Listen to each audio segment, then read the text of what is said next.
नमस्कार, आप देख रहे हैं सवाल आपका और आपके साथ मैं हूं सौरभ जौहरी। दिल्ली सहित पूरे एनसीआर में प्रदूषण का कहर लगातार जारी है।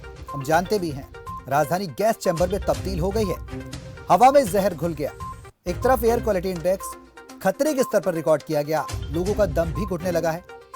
बढ़ते प्रदूषण पर वाद प्रतिवाद भी शुरू हो गए और जिस तरीके से प्रदूषण बढ़ रहा है उसको लेकर सुप्रीम कोर्ट ने भी चिंता जाहिर की। आज सुनवाई की गई। केंद्र सरकार के साथ दिल्ली सरकार को भी सुप्रीम कोर्ट ने फटकार लगाई। सुप्रीम कोर्ट ने प्रदूषण को लेकर कहा कि प्रदूषण को नियंत्रित करने का काम सरकारों का है।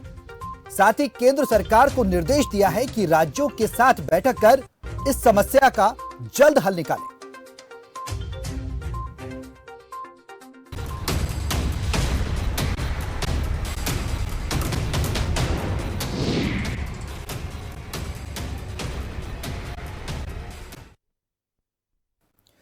केंद्र सरकार ने बढ़ते प्रदूषण पर दिल्ली सरकार से सीधे सवाल भी किया और एक हलफनामा भी सुप्रीम कोर्ट में आज सुनवाई के दौरान दाखिल किया गया, जिसके बाद कोर्ट ने पूछा कि दिल्ली की सरकार ने प्रदूषण के नियंत्रण के लिए कदम क्या उठाए।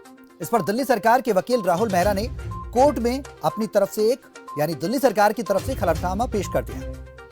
उन्होंने नगर निगमों की बात की जाए तो प्रदूषण के लिए उसको जिम्मेदार ठहराया। सुप्रीम कोर्ट ने कहा हलफनामे को छोड़ दें, ठोस कदम क्या उठाए गए वो बताएं। सुनवाई के दौरान केजरीवाल सरकार बढ़ते प्रदूषण का ठीकरा कभी पराली पर फोड़ती नजर आई तो कभी नगर निगमों को लेकर जिम्मेदार ठहराती नजर आई। कोर्ट ने लेकिन दिल्ली सरकार की एक न सुनी। सुप्रीम कोर्ट ने कहा कि केवल पराली को ही बढ़ते प्रदूषण के लिए दोषी ठहराना गलत है। कोर्ट ने यह भी कहा कि प्रदूषण में पराली का योगदान महज 10% है।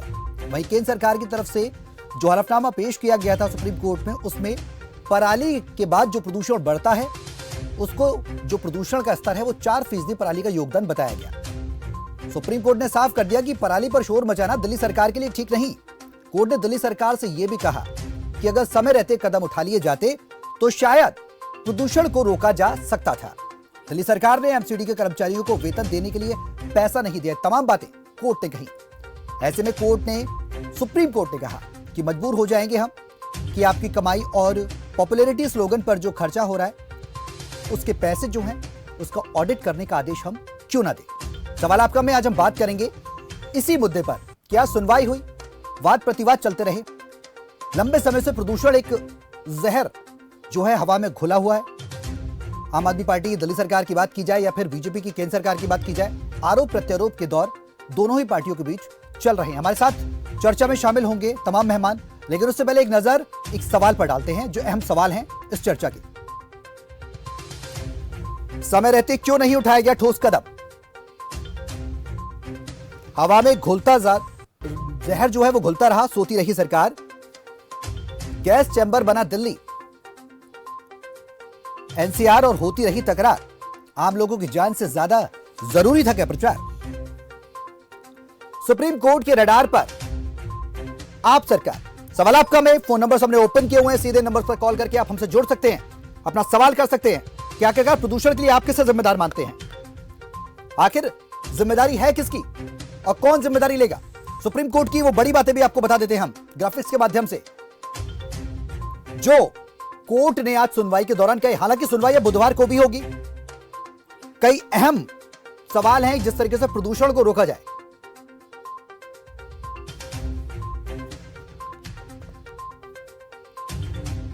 तो सवाल आपका में आज हम बात करेंगे बढ़ते प्रदूषण की। एक लंबे समय से हम अपने कार्यक्रम के माध्यम से वायु में जो जहर घुल रहा है उसको उठा रहे हैं और आरोप प्रत्यारोप के दौर भी आप देख रहे हैं। इस बीच समाधान कहीं नजर नहीं आ रहा। मेहमानों से आपको तारुफ करा दूं, हमारे साथ अनिल गोयल हैं, बीजेपी के नेता हैं। आपका स्वागत है सर इस खास कार्यक्रम में, अपना समय देने के लिए और खबर फास्ट पर आने के लिए। अनिल सर, मेरा सवाल यह है कि आज सुनवाई हुई, सुनवाई के बाद कोर्ट ने सीधे सीधे फटकार लगा दी। केंद्र सरकार की भी फटकार लगी है, दिल्ली सरकार की भी फटकार लगी है। बैठकर बातचीत करने की भी बात कही गई है कि मिलकर तालमेल बैठाएं। किस तरह से इस फटकार को ले रही है केंद्र सरकार। सौरभ जी, चैनल ने गंभीर विषय उठाया है, इसके लिए सबसे पहले तो आपको धन्यवाद। जी। और निश्चित तौर पर वो विषय है जो विषय लोगों की जान को, हमने ये देखा है कि 2-3 साल से लगातार सॉरी फोन आ गया क्या, तो आवाज आ रही है जी मेरी? बिल्कुल आ रही है अनिल जी।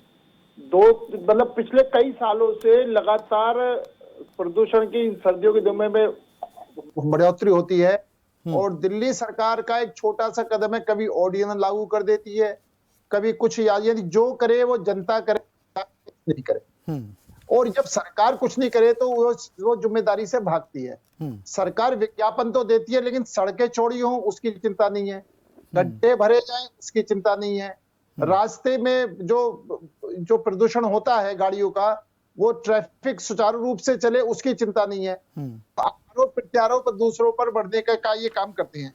मैं एक बिल्कुल लीक से हटके बात करना चाहता हूं। अब इन्होंने आनंद फानंद में सरकारी आनंद फानंद में स्कूल बंद कर दिए, लेकिन अरे बंद नहीं करा तो शराब के ठेके बंद नहीं करे। शराब के ठेके बंद करेंगे तो वहां लोग शराब पीने नहीं, भूल कर लोग आएंगे जाएंगे नहीं। इन्होंने पिक्चर हॉल बंद नहीं करे, पिक्चर हॉल बंद करेंगे तो भी लोग कम से बाहर निकलेंगे। बंद नहीं करे, रेस्टोरेंट बंद नहीं करे जी, यानी ये क्यों नहीं बंद करे? इन सबसे इनको पैसा आता है, लेकिन बच्चों के भविष्य के साथ खिलवाड़ करते हुए इन्होंने पर्यटन स्थल बंद नहीं करे। अगर ये वास्तव में ये चाहते हैं, लेकिन ये क्या चाह रहे हैं? जिससे इनकम हो वो जनता मरे, विज्ञापन दो, खर्चा करो, जनता मरे। मैं थोड़ा लीक सेट के बात इसलिए कर रहा हूं कि बाकी सुप्रीम कोर्ट, माननीय सुप्रीम कोर्ट ने और विषय दी। अब पराली के ऊपर हम आते हैं। पराली में जब पंजाब में चुनाव है तो पराली पर सख्त नियम नहीं बनने चाहिए, ये केजरीवाल जी का और जब इससे पहले वो पराली पर सारा दोष देते हैं। आप जनता को कब तक बेवकूफ समझेंगे, कब तक बेवकूफ बनाएंगे? ये समझ से बाहर बात। आज हम ये देखेंगे, द्वारका के अंदर जाएंगे तो धूल भरी पड़ी है जी, संगम बिहार के अंदर जाएंगे तो इतनी धूल उड़ती है जिसका हिसाब नहीं है, ट्रैफिक पूरी तरीके से।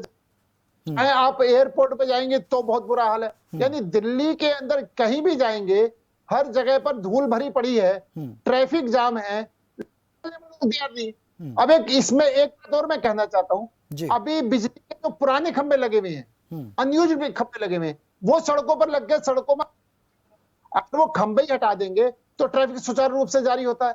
ये सही मायनों में जो अनऑथराइज सड़कों पर कब्जे हो रहे हैं उस पर उनको हटाना, सही ढंग से साधन उपलब्ध कराने को तैयार नहीं है जी। और विज्ञापन में वो जो पैसा विज्ञापन में खर्च कर रहे हैं, अगर उसी पैसे के वातावरण शुद्ध करने के लिए सड़कों को बनाने का, उसका चौड़ीकरण करने का, पेड़ों का हरियाली लाने का, और जो सफाई के झाड़ू लगाते हैं उससे जब मशीन खरीद करके मशीन से उसको सफाई कराने का, पानी छिड़काव कराने का, जो काम वो विज्ञापन खर्चे वो काम यहाँ कर ले तो दिल्ली की जाएगी। और ये इतना बड़ा अपराध है जिस अपराध की कोई मतलब बड़ी से बड़ी सजा भी छोटी सवाल है कि आप पूरे दिल्ली के नागरिकों को गैस चैम्बर में छोड़ करके और अपनी पब्लिसिटी कर रहे हैं, इधर इलाके में घूम रहे हैं। केंद्र सरकार को भी अनिल जी इसमें लताड़ लगी है, केंद्र सरकार को भी सवाल किए गए माननीय सुप्रीम कोर्ट की तरफ से। केंद्र सरकार इस मामले को लेकर कितनी संजीदा है, क्या तैयारियां कर रही है अब केंद्र सरकार? नहीं, बिल्कुल मैं केंद्र सरकार की बताऊं, दिल्ली के चारों तरफ इन्होंने जो सड़कें केंद्र सरकार ने बनाई हैं जिससे दिल्ली का ट्रैफिक बहुत कम हुआ है जी। जितना केंद्र सरकार ने करा है उतना उससे आधा प्रयास दिल्ली सरकार करती तो निश्चित तौर पर आज हम इस हालत में नहीं होते। केंद्र सरकार ने जैसे आप ये कुंडली मानेसर रोड जी, गाजियाबाद कुंडली पलवल रोड, ठीक है, ये सब जो इन्होंने बना रहे हैं जी। अनिल जी मैं आपके पास आ रहा हूं, अनिल जी मैं आपके पास आऊंगा, आपसे और भी सवाल कर रहे हैं। इस बीच हमारे साथ आदिल अहमद खान है, प्रवक्ता हैं आम आदमी पार्टी के, हमारे साथ जुड़ गए हैं। बेहद अहम, आप दोनों की भूमिका इस पूरे मैटर पर अहम हो जाती है। बहुत बहुत स्वागत है आदिल अहमद खान साहब आपका खबर फास्ट पर समय निकालने के लिए, उस चर्चा में शामिल होने के लिए। सर शुक्रिया सौरभ भाई जी। आदिल साहब मैं पहले आपसे सवाल कर लेता हूं, उसके बाद मैं आपसे जवाब ले लूंगा। मेरा सवाल यह है कि सुप्रीम कोर्ट की तरफ से आम आदमी पार्टी को करारी फटकार लगी है। आप भी जानते हैं कोर्ट ने क्या कुछ कहा है। एमसीडी पर आम आदमी पार्टी की तरफ से बोझ डाला गया, सुप्रीम कोर्ट ने कहा। सुप्रीम कोर्ट ने कहा पॉपुलैरिटी स्लोगन पर आम आदमी पार्टी खर्च कर रही है सारे धन को। प्रदूषण के नियंत्रण के लिए आम आदमी पार्टी क्या कर रही है? फटकार लगी है। सरकार कितनी सतर्क है इस फटकार के बाद? देखिए सौरभ भाई, एक जिम्मेदार सरकार होने के नाते जी, अरविंद केजरीवाल जी की सरकार दिल्ली के अंदर प्रदूषण कम करने के लिए जो भी कदम उठा रही है, जो भी कदम उठाना चाहिए वो सारा कुछ हम लोग कर रहे हैं। आप देखिए कि पिछले 3 महीने से दिल्ली सरकार के जो पर्यावरण मंत्री गोपाल राय जी हैं वो सड़कों पर हैं, लगातार प्रदूषण के खिलाफ हम लोगों को अवेयर कर रहे हैं।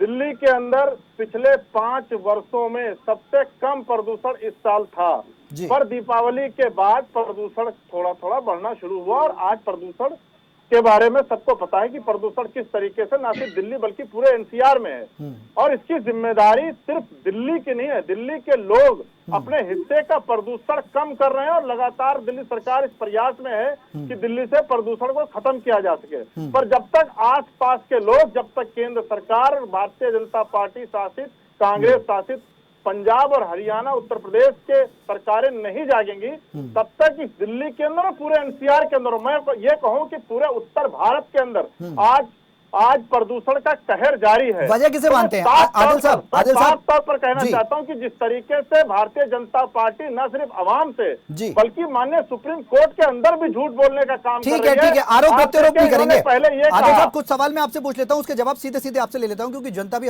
हमें और आपको देख रही है इस चर्चा में। सीधा सवाल मेरा आपसे ये है कि मैं आपके पास आता हूं, इस बीच हमारे साथ एक दर्शक भी जुड़ गए हैं, करीम खान, उनका रुख करूंगा। करीम खान साहब, स्वागत है आपका खबर फास्ट पर, सवाल करिए अपना। जी नमस्कार। जी नमस्कार। जौहरी साहब, कल भी इस विषय पे चर्चा हो रही थी। जी, कल भी इस विषय पे चर्चा हो रही थी और मैंने कल भी एक बात कही थी जी, कि ये नेता जो है अपनी जिम्मेदारी को नहीं समझते। ये हम देखते हैं कि ये शहर को व्यवस्थित नहीं बसा सकते।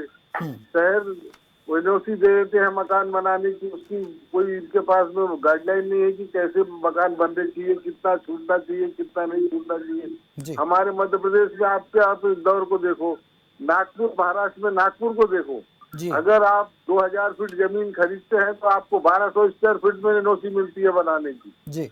आप 1000 फीट जमीन खरीदते हैं तो 600 स्क्वायर फीट एनओसी मिलती है। आप ये कैसे ये देश चलाते हैं, मेरे समझ में नहीं आता। हम तो ये देखते हैं कि बाहर के अगर विदेश के कोई नेता, मंत्री, प्रधानमंत्री आए तो उनको एम्बेसी रोड पे घुमा दिया जाए, मेरा हिंदुस्तान बहुत खूबसूरत है, इसके सिवाय कुछ नहीं करते। इनको कचरे से क्या लेना देना। चलिए, बहुत शुक्रिया। यहाँ सफाई कर्मचारी कचरा जलाता है। जी, ठीक है, बहुत बड़ी बात है, बहुत बहुत शुक्रिया। एक प्रॉपर सिस्टम नहीं है, ये बहुत बड़ा सवाल है। आदिल साहब, सबसे पहले मैं आपके पास ही आ रहा हूँ। मैं आपसे सवाल ये करना चाह रहा हूँ कि दिल्ली सरकार की तरफ से जो हलफनामा आम आदमी पार्टी की तरफ से दिया गया है, दिल्ली सरकार के वकील रोहन मेहरा ने दिया है, उसके बारे में मैं आपसे जानना चाहूँगा, क्या कुछ उस हलफनामे में कहा गया सरकार की तरफ से, और आने वाले समय में इस प्रदूषण को रोकने के लिए क्या कुछ तैयारियां हैं? देखिए, निश्चित तौर पर हमने माननीय सुप्रीम कोर्ट को वो सब कुछ बताया है जो हम दिल्ली के अंदर कर रहे हैं। जी, अभी जो इमरजेंसी मेजर उठाए गए हैं, जिसमें स्कूल बंद किए गए हैं, कंस्ट्रक्शन वर्क बंद किया गया, उसके बारे में बताया गया। साथ ही साथ हमने माननीय सुप्रीम कोर्ट को ये भी बताया है कि ऑड इवन अगर लॉकडाउन करते हैं तो उसके क्या प्रभाव पड़ेंगे और उसको कैसे किया जा सकता है। मैं दूसरी तरफ कहना चाहता हूं कि जिस तरीके से दिल्ली के अंदर केजरीवाल जी की सरकार लगातार प्रदूषण के खिलाफ युद्ध लड़ रही है, दूसरी तरफ भारतीय जनता पार्टी जिसका दायित्व बनता है, देखिए आप दायित्व तो सर आपका भी बनता है ना, क्योंकि दिल्ली सरकार से सुप्रीम कोर्ट ने साफ तौर पर कह दिया कि जो हलफनामा आपकी तरफ से पेश किया गया आपके वकील रोहन मेहरा की तरफ से, उसमें यह कह दिया कि हलफनामे में किसानों को ही सरकार ने जिम्मेदार ठहरा दिया कि पराली जलाने की वजह से हो रहा है, जबकि पराली में तो 10% मान रही है सुप्रीम कोर्ट का कहना है कि 10% ही प्रदूषण होता है, बाकी 90% कैसे पूरा करेंगे सर आप? देखिए सौरभ भाई, ये हम नहीं कह रहे हैं। भारतीय जनता पार्टी ने जो हलफनामा दायर किया है सुप्रीम कोर्ट के अंदर, इन्होंने पहले कहा कि पराली जलाने से 30% प्रदूषण होता है, 4%। फिर उन्होंने माननीय सुप्रीम कोर्ट को बताया कि नहीं जी 12% होता है। जो इन्होंने हलफनामा दायर किया उसमें 4% बताया है।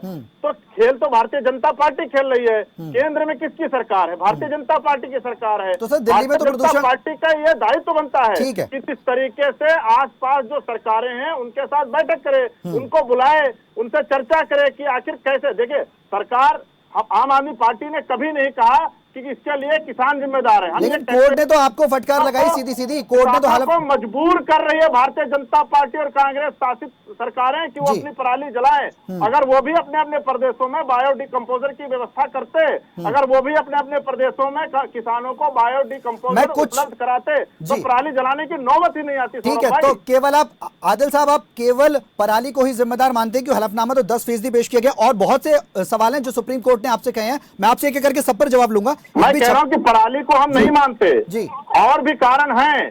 दिल्ली के अंदर हमने जनरेटर बंद किया, ठीक है, दिल्ली के अंदर हमने थर्मल पावर। एक दर्शक है हमारे साथ इस बीच, तो उनको बंद किया। आदिल साहब क्षमा चाहूंगा, यहाँ कुछ समय के लिए रोकना पड़ेगा। एक दर्शक भी हमारे साथ हैं, राजकुमार भिवानी से, सीधा उनका रुख करेंगे। राजकुमार जी स्वागत है आपका, सवाल आपका। मैं सवाल सर नमस्कार जी। नमस्कार। मैं कहता हूं सर, ये सारा बोझ किसानों के नाम से, पराली जलाने के नाम से हो रहा है। हरियाणा से हूं मैं, भिवानी से। यहाँ की हालात मीडिया आए देखे। ये बीजेपी के नेता जो बैठे हैं ये कह रहे हैं ना कि दिल्ली के अंदर रोडों पे मिट्टी है।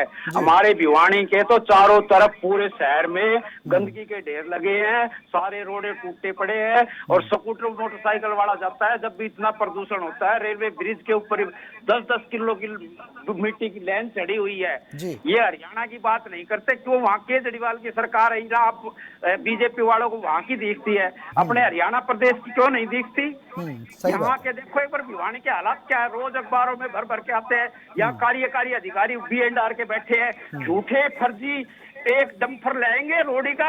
हमने गड्ढे मुक्त किया भिवानी को, 2.5 करोड़ रुपए के खर्च कर दिए, और वो एक डंपर लगाते हैं, फोटो खिंचवा जाते हैं। कोई कार्रवाई नहीं हुई। ऐसा भ्रष्टाचार, लूट मच गई भिवानी में। हमारी दुकान मकानों पे कब्जे कर रहे बीजेपी के गुंडे, नगर परिषद के कर्मचारियों के साथ मिलकर। वो आपका गुस्सा लाजमी है राजकुमार जी, आपका गुस्सा लाजमी है, मैं समझ सकता हूँ। हमारे साथ बीजेपी के भी नेता हैं, भिवानी में मेरा नंबर लिखो आप, उस चीज को मैं समझ सकता हूँ। सबको लिखा मैंने, कोई सुनने वाला नहीं हरियाणा प्रदेश के अंदर। हमारी क्या हालात है, ये दिल्ली की बात करते हैं बीजेपी वाले बैठ के, प्रदेश की राष्ट्रीय स्तर की बात करते हैं। अरे तुम्हारे हरियाणा को संभाल लो, देख लो, सुन लो इस जनता की बात। 47 में से 40 आई थी, अब की बात 4 सीट भी नहीं आएंगे। चलिए ठीक है, आपकी नाराजगी में, आपकी जो नाराजगी है राजकुमार जी वो मैं समझ सकता हूँ। उम्मीद करूंगा अनिल गोयल जी हमारे साथ, वो भी इस पूरे मामले पर संज्ञान लें, अपने संबंधित नेताओं को इस बात तक पहुंचाएं। अनिल साहब बहुत से सवाल हैं, आपसे भी कर रहे हैं, लेकिन मैं आम आदमी पार्टी से ही आज सवाल करूंगा क्योंकि दिल्ली की आबो हवा बहुत ज्यादा खतरनाक हो चुकी है। सर आपने कहा तैयारियां बहुत हैं, आदिल सर आपने कहा तैयारियां पूरी तरह, सरकार की पूरी तैयारियां हैं और लंबे समय से तैयारी कर रही है आम आदमी पार्टी। लेकिन सवाल यहां पर यह है, सड़कों की सफाई के लिए सर कितनी मशीनें हैं दिल्ली में? आप मुझे बता दें, अब आगे की तैयारियां क्या हैं, क्या प्लान है? देखिए सौरभ भाई, अभी हमारे एक हरियाणा के किसान ने आपके इस लाइव प्रोग्राम में अपनी बात रखी जी, और उन्होंने कहा कि जब कुछ होता है तो सारी भारतीय जनता पार्टी और कांग्रेस जी सारे दिल्ली की तरफ रुख कर लेते हैं। अगर काश ये थोड़ा किसानों की मदद करते, अपने अपने प्रदेशों में किसानों के साथ खड़े होते, और साथ ही साथ ये पूरे NCR में, हरियाणा में, पंजाब में, उत्तर प्रदेश में जो इनके शहर आ रहे हैं, अगर उनमें थोड़ा साफ सफाई करते हो तो शायद दिल्ली के और NCR की हालत ना हुई होती है। आज दिल्ली के अंदर आप सड़क पर घूम के देखिए सौरभ भाई, हमारे वाटर स्प्रिंकलर ट्रक आपको कहीं ना कहीं जरूर टकरा जाएंगे। सर मेरा एक सवाल सीधा है, आदिल सर मेरा आपसे एक सवाल सीधा है। सड़कों की सफाई के लिए सुप्रीम कोर्ट ने कहा है आपके पास 69 मशीनें हैं, 24 घंटों में ज्यादा से ज्यादा मशीनें कैसे बढ़ाई जाएंगी? मुझे उस प्लान के बारे में थोड़ा सा समझा दीजिए। और सबसे बड़ी बात यह है सर, मैं यहाँ आपसे यहाँ ये भी जानना चाहता हूँ कि दिल्ली एक केंद्र है, राजधानी है, वहां हर व्यक्ति सेंटर में रहता है, सरकार बीजेपी की भी है, सवाल बीजेपी से भी उठेंगे, लेकिन अभी आम आदमी पार्टी सत्ता में है, तो आपसे सवाल पूछना मेरा लाजमी है। और दिल्ली में आबो हवा जिस तरीके से बिगड़ी है और सुप्रीम कोर्ट ने भी जिस तरीके से कई सवाल खड़े किए हैं, सड़कों की सफाई के लिए 69 मशीनें 24 घंटे में, किस तरीके से मशीनें आप बढ़ाएंगे, क्या प्लान होगा सर, उस पर थोड़ा सा आप बता दें। देखिए सौरभ भाई, हम एक जिम्मेदार सरकार हैं और हम माननीय सुप्रीम कोर्ट का सम्मान करते हैं जी। लेकिन दिल्ली के अंदर सफाई व्यवस्था की जिम्मेदारी आपको भी पता है, हमको भी पता है, और भारतीय जनता पार्टी कांग्रेस के लोगों को भी पता है और आवाम को भी पता है कि दिल्ली के अंदर सफाई व्यवस्था की जिम्मेदारी एमसीडी के पास है। लेकिन चूंकि हम लोग दिल्ली के एक जिम्मेदार सरकार हैं, जिम्मेदार सरकार होने के नाते हम कोशिश कर रहे हैं कि दिल्ली के अंदर एक भी डस्ट पार्टिकल कहीं ना हो। दूसरी चीज, हम दिल्ली के अंदर 400 ट्रक जो है स्प्रिंकलर ट्रक वो दिल्ली के अंदर घुमा रहे हैं, हम पानी का छिड़काव कर रहे हैं। हमने दिल्ली के अंदर 24/7 बिजली दी है ताकि जनरेटर बंद हो जाए। हमने दिल्ली के अंदर रेड लाइट ऑन गाड़ी आपका कैंपेन चला रखा है। हम लोगों से अपील कर रहे हैं एंटी डस्ट। सर मेरा सवाल आपसे सीधा था, 69 मशीनें हैं, कैसे मशीनें बढ़ेंगी, उस पर जवाब चाह रहा हूं। आप क्या कर रहे हैं वो एक अलग बात है और वो अहम भी है। और मैं अपने बीजेपी के जो हमारे नेता हैं हमारे साथ जुड़े हैं अनिल जी, उनके पास भी जाऊंगा। इस बीच हमारे साथ एक दर्शक जुड़ रहे हैं, मेयर चंद हैं अंबाला से, उनका रुख कर लेते हैं, क्या उनका सवाल है वो भी ले लेते हैं। मेयर चंद जी, स्वागत है खबर फास्ट पर, इस खास कार्यक्रम में सवाल आपका, में सवाल करिए। सर जी बात ऐसे, मैंने पहले भी आपसे कई बार कंप्लेंट की और आप कहते थे हम पत्रकार अपना भेजेंगे जी। हम हमारे गांव में ना जो सवाल अटके है, जो फिरनी पूरी दबी पड़ी, मैंने सीएम विंडो पे 3 बार कंप्लेंट दी है जी। जी जो मैंने कंप्लेंट की थी ना, उसमें कहते हैं खट्टर पट्टर को कौन पूछता है, सीएम को कौन पूछता है, सीएम विंडो को कौन पूछता है। ये वाक्य जो है उसका जी अनिल पुरी है जो कन्नू को बराड़ा, तो जी मेरी कोई सुनवाई नहीं है। जो मैं कंप्लेंट देता हूँ उसको पलट के ही देते हैं वो। किस चीज की कंप्लेंट थी मेयर चंद जी? ये फिरनी जो है ना, फिरनी बंद है जी, कोर्ट ने भी कहा इसको खाली करो। ठीक है, उम्मीद कर, हाँ अंबाला से हैं आप, उम्मीद करेंगे ये सवाल आपका बहुत लाजमी है। लेकिन आज हम प्रदूषण पर बात कर रहे हैं। एक यहाँ पे वो था, क्या नाम, बीडीओ साहब जी, राजन सिंगला, मैंने उसके पास भी कही है, वो कहानियों का मैं आपके पास इतने कंप्लेंटें कर दूंगा कि आपकी 7 पुश्तें मुकदमा लड़ते लड़ते मर जाएंगी जी। हाँ, तो आपने कहा था जी पहले भी कोई साहब जो वो कहा जी मैं आपके पास घर भेजूंगा, बंदा का हर वो आपकी पूरी देखेंगे। चलिए, उम्मीद करेंगे जो आपकी समस्या है समाधान है, उसका समाधान अनिल जी हैं हमारे साथ, बीजेपी के नेता हैं, उस माध्यम से आप तक वो समाधान मिल सके। हम दर्शकों से अनुरोध करेंगे कि पॉल्यूशन को लेकर हम आज इस मुद्दे को लेकर आए हैं, आपके बीच बेहद ही अहम और संजीदा मुद्दा है। पिछले 3 दिन से हम लगातार इस पर ही डिबेट कर रहे हैं और आपकी सांसों से जुड़ा मुद्दा है, क्योंकि अब सांसें भी बिकने लगी हैं। सुप्रीम कोर्ट को हस्तक्षेप करना पड़ा। आप अंदाजा लगा सकते हैं कि सरकार कितनी गैर जिम्मेदार हो गई, चाहे वो केंद्र सरकार की बात की जाए, चाहे वो दिल्ली सरकार की बात की जाए। सुप्रीम कोर्ट को आकर इसमें इंटरवीन करना पड़ा, सवाल खड़े करने पड़े। मैं आदिल साहब आपके पास भी आऊंगा, इस बीच में अनिल गोयल जी के पास जाना चाहूंगा। सर आपके पास आ रहा हूं।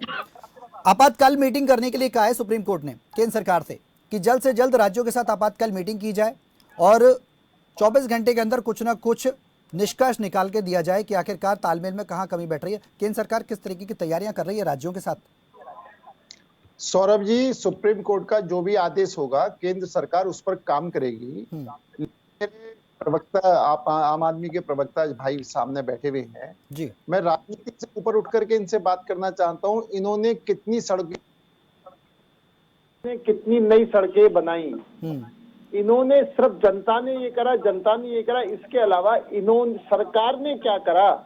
आप फौरी व्यवस्था की बात कर रहे हैं, आप टेम्परेरी व्यवस्था की बात कर रहे हैं। कई सालों से ये समस्या है और उस समस्या के समाधान के लिए इन्होंने क्या करा? इनकी सरकार ने क्या करा? ऑर्डिनेंस लागू कर दे तो जनता को, रेड लाइन में स्विच ऑफ करो ऑन करो वो जनता को, यानी जो करेगी जनता करेगी। आप नए नए शराब के ठेके खोलेंगे, आप प्रचार करेंगे और प्रचार के अलावा कुछ नहीं करेंगे। निश्चित तौर पर आप ये बताएं, केंद्र सरकार को मैंने बताया कि दिल्ली के चारों तरफ केंद्र सरकार ने सड़कें बना करके दी हैं जिससे ट्रैफिक सुचारू रूप से चले, जो बाहर का ट्रैफिक दिल्ली में एंट्री ना आए। लेकिन इन्होंने कौन सी ठोस व्यवस्था करी है जिस जवाब दे सके कि हमने ये ठोस काम करा है? सिर्फ पब्लिसिटी प्रचार के अलावा, झूठ बोलने के अलावा, गिरगिटी जैसे से रंग बदलने का नहीं है। सर अब आपसे अनिल जी आपसे यहाँ पर उम्मीद ये करते हैं कि अब आरोप प्रत्यारोप ना हो, क्योंकि हवा में जहर घुला हुआ है। सुप्रीम कोर्ट भी इसको लेकर संजीदा है। लॉकडाउन जैसे स्थिति भी आ गई, दिल्ली सरकार ये कह रही है कि हम लॉकडाउन भी लगा देंगे। आपसे एक जिम्मेदार नागरिक होने के नाते मैं उम्मीद ये करता हूं कि अब तो कोई बीच का रास्ता निकालें, क्योंकि एयर क्वालिटी मॉनिटरिंग कमीशन को लेकर भी एनसीआर के राज्यों के साथ मीटिंग को लेकर क्या तैयारी है, ये मैं आपसे जानना चाहता हूँ। सौरभ जी, मैं वही बात कर रहा हूँ। इन्होंने और सरकारों को, ये हरियाणा को, पंजाब को करना चाहिए, दिल्ली को क्या करना चाहिए वो नहीं बताया। दूसरा, जो पराली की बात कहते हैं, अगर पराली की वजह से कोई प्रदूषण है तो ये क्यों नहीं है, हरियाणा में इतना ज्यादा क्यों नहीं है, दिल्ली में क्यों है? दिल्ली का 80% 90% प्रदूषण जो है दिल्ली की अपनी समस्याओं की वजह से है, अपनी कमियों की वजह से, वो दूर करने की वजह से आरोप प्रत्यारोप लगा रहे हैं। केंद्र सरकार का मामला है तो अगर केंद्र सरकार ने, आपने देखा होगा कोविड काल के अंदर में जब दिल्ली की हालत खराब हुई थी, अमित शाह जी ने 2 बार इंटरफेयर करके कोविड का भी समस्या का समाधान करा था। निश्चित तौर पर दिल्ली के अंदर भी जब ये हाथ खड़े करेंगे, नहीं तो बिल्कुल कदम भी उठाएगी और केंद्र सरकार दिल्ली को इससे प्रदूषण मुक्ति करने की पूरी कोशिश करेगी। चलिए, बहुत बहुत उम्मीद करते हैं, ये आपका जो जवाब है बहुत उम्मीद करते हैं अनिल जी कि पंजाब और हरियाणा में भी किसान पराली जला रहे हैं। उम्मीद करते हैं कि जो संबंधित राज्य हैं उनके साथ आपकी सरकार का तालमेल बैठे, क्योंकि हरियाणा में तो बीजेपी की ही सरकार कही जाएगी कुल मिलाकर। तो ऐसे में करनाल और कैथल एक हॉटस्पॉट बने हुए हैं, तो वहां पर भी पराली के मामले आ रहे हैं। हालांकि पराली की फीसदी कम है, कारण कुछ और भी है। आखिरी सवाल मेरा आदिल खान साहब आपसे है, 69 मशीनें हैं, उन मशीनों को बढ़ाने के लिए क्या 24 घंटे में तैयारी की जा रही है? क्या वो मशीनें काफ़ी हैं? पहला सवाल। दूसरा सवाल ये कि वो कौन कौन से कारण हैं जो दिल्ली सरकार मानती है कि प्रदूषण बढ़ रहा है? क्योंकि अब तक तो पराली की बात कही जा रही थी, किसानों की पराली, सुप्रीम कोर्ट ने साफ कर दिया पराली तो 10% है, केंद्र सरकार ने अपनी रिपोर्ट दी 4% है। आप कौन कौन से कारण मानते हैं जिस पर अब काम करने की जरूरत है? देखिए सौरभ भाई, जिस मीटिंग का जिक्र मेरे काबिल दोस्त अभी कर रहे थे जी, इसके लिए दिल्ली सरकार के पर्यावरण मंत्री ने 10 दिन पहले केंद्र सरकार के पर्यावरण मंत्री को चिट्ठी लिखी थी और ये हाथ जोड़ के रिक्वेस्ट किया था कि आप एक जिम्मेदार सरकार अगर हैं तो आप दिल्ली और आसपास के सारे राज्यों की एक संयुक्त बैठक बुलाइए जिसमें चर्चा की जाए कि आखिर दिल्ली और एनसीआर के प्रदूषण को कैसे कम किया जाए। उसका आज तक ना तो कोई जवाब आया और ना आज तक कोई बैठक बुलाई गई। क्योंकि दिक्कत यह है कि भारतीय जनता पार्टी हर एक चीज के पीछे राजनीति करना चाहती है। राजनीति के अलावा भारतीय जनता पार्टी के लोगों के पास ना कोई काम था ना है और मुझे लगता नहीं कि भविष्य में कोई रहेगा। इनके लोग तो सर कोर्ट का रास्ता था, कोर्ट के रास्ते पे आप जा सकते थे इस पूरे मैटर को लेकर। मैं आपके सवाल का जवाब दे दूं जी, संक्षेप में दीजिएगा सर, थोड़ा सा समय कम है, क्षमा चाहूंगा। देखिए, दिल्ली के अंदर आम आदमी पार्टी की सरकार वो सारे काम कर रही है जिससे प्रदूषण को कम किया जा सके और दिल्ली के लोगों की सांसों को ठीक की जा सके। मैं फैक्टर से पूछना चाह रहा हूँ, कारण ही पूछना चाह रहा हूँ, वो आप नहीं बता रहे हैं सर। चलिए अब कारण आप बता दीजिए कौन कौन से कारण है जिनसे प्रदूषण हो रहा है। चलिए ठीक है। देखिए प्रदूषण डस्ट से होता है, डस्ट पर हम लोग एंटी डस्ट चला रहे हैं। चलिए ठीक है, उम्मीद यही करेंगे कि आप वो कारण बताएं। सुप्रीम कोर्ट की फटकार के बाद अब जो केंद्र और आम आदमी की पार्टी की सरकार है, दोनों को अब समझ आए और आम जनता को स्वच्छ और साफ आबो हवा मिल सके। आदिल खान साहब बहुत बहुत शुक्रिया इस चर्चा में शामिल होने के लिए। अनिल गोयल साहब आपका भी बहुत बहुत शुक्रिया, एक जिम्मेदार नागरिक, जिम्मेदार पार्टी का फर्ज निभाते हुए। उम्मीद यही करेंगे कि अब बीच का कोई रास्ता निकले, क्योंकि परिस्थिति संजीदा होती जा रही है, हवा में जहर घुलता जा रहा है। सुप्रीम कोर्ट को खुद आकर बोलना पड़ा। जिम्मेदारियां दोनों सरकार अपने निभाएं, चाहे वो दिल्ली सरकार की बात की जाए, चाहे हरियाणा पंजाब की बात की जाए। अब सरकार बीच का रास्ता निकाले, आपात बैठक भी बुला रही है, कुछ भी करे, लेकिन प्रदूषण को कंट्रोल करे। फिलहाल मेरे साथ सवाल आपका मैं इतना ही। नमस्कार।